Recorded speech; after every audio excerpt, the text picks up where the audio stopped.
Getting to know your netbook. Now in this short video I'm going to be explaining some of the nuances of the netbook. Now I'm actually using here an Aspire Acer 1 model. Your model may be a little bit different, and that's okay. They're all pretty much the same, at least by way of having similar components. The first thing that I want to do is talk about the overall size of the unit. There's no question that the size is smaller than a traditional laptop computer. However, I don't think that the sizes in the end will be a big hindrance for you. And to put this into perspective, the first Macs that came out, the old Mac Classics, those actually had a 9-inch screen to them, while this one here is a 10-inch screen. Of course, we measure that by measuring diagonally, so it's a 10-inch screen. Also, too, to help put things in perspective, is here's an 8.5 by 11 sheet of paper, and if I were to hold this up onto the screen, you can see that the width is actually wider than the sheet of paper. And of course, we've been looking at and grading papers for years now, and so to make the transference from paper to this size screen, I don't think, again, is going to be a big stumbling block for you. The other question that people have asked is the overall size of the keyboard. The keyboard seems small, and yes, it is a little bit smaller, but believe it or not, it's not as small as you might think. If I were to measure the home row keys all the way from A to the quotation mark here, I'll bring my ruler back over, you'll see that the length of this is about 7 3/8 of an inch long. Now, if I move over to my a traditional keyboard, this comes from a desktop, measure again from the A to the quotation mark here, you're going to see that the overall length of this is 8 1/8 inches long. In fact, the difference between this desktop keyboard and the netbook keyboard is only 3/4 of an inch, so it's this much shorter, spread over 10 keys. So I don't think, again, that will be an issue for you. In fact, I would argue that your typing speed may actually increase since the keys are a little bit closer together.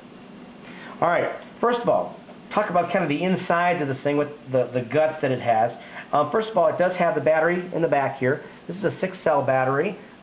This one here will last between 7 and 8 hours, far longer than most other desktops or laptops.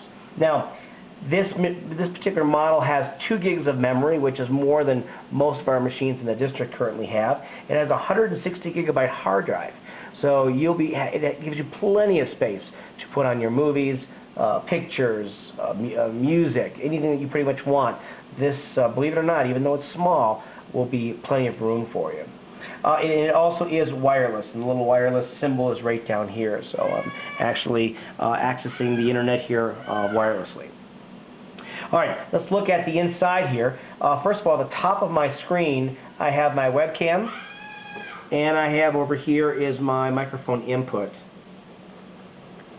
Now, down below here on the right side above the keyboard, here's the power button, and then of course we have our trackpad down here. Now, I'm guessing that most of you are familiar with using a trackpad, but this particular trackpad on this Acer is a little bit different than even most other netbooks or even other laptop computers, in that when we think of PCs, we think of the buttons at the bottom as a left and a right click.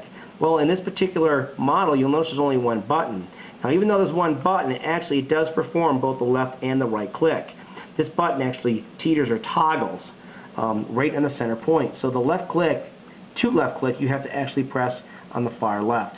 Or, if you want to right click, you got to go to the far right. If you press in the middle, you're hitting that pivot, that point, and you'll be frustrated. It won't work. So you've got to go clear to the left or to the right.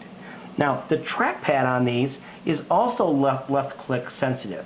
In other words, if I want to left click something, all I would need to do is to tap the trackpad. So if I come down here, I've got a website that I want to open. I could hit the left click here button, but instead I'm just going to tap my trackpad.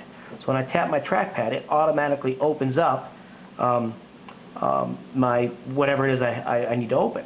And if I want to select a word, I could double click on the left click button, or I could just simply double tap on the trackpad and it acts as that left click. So in fact, I'm to the point now where I never use my left click, and that's just a preference thing. But if you're finding that this button is an issue for you, all you need to do is just simply learn to double tap the trackpad instead. The other function that this has, and you may not see, but on the right side of the trackpad is your scroll bar. So here I am on a website, and if I want to scroll with this, I could use the scroll bars that exist over here to the right. Or I simply could take my finger and move it over to the right side of the trackpad, and I could move it up and down, and that will move or scroll, whatever it is I'm looking at, whether it's a website or any program where you need to scroll. All right, looking here at the keyboard, let me also talk about some of these function keys. Now, the function keys exist on any computer.